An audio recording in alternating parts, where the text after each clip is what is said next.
Kinontra ng Philippine Army ang mga aligasyon ng paglabag sa karapatang pantao kaugnay ng naganap na engkwentro sa Tuboso, Negros Occidental kung saan 19 na miyembro ng makakaliwang grupo ang nasawi. Nauna nang kumalat sa social media na ang mga nasawi umano ay pawang mga researchers, journalists, student leaders at social workers.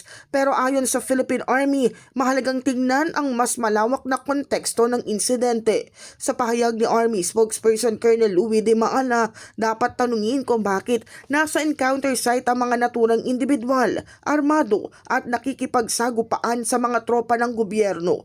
Isang detalye na anila ay mahalaga sa pag-unawa sa buong pangyayari.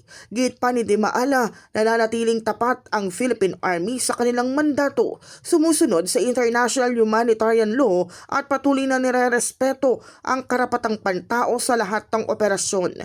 Paalala ng Army, huwag agad magpakalat ng konklusyon batay lamang sa hindi pa beripikadong impormasyon sa social media.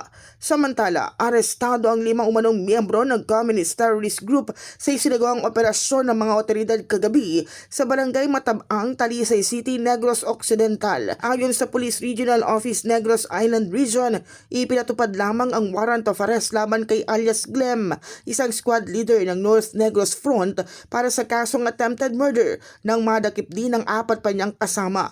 Nakumpiska sa operasyon ang mga baril at pampasabog na umunay nasa pag-iingat ng mga sospek.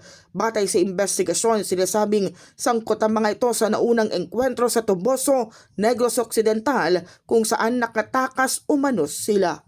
In the heart of changing lives, ako si Brigada Kath Austria ng 105.1 Brigada News sa FM Manila, The Music and News Authority.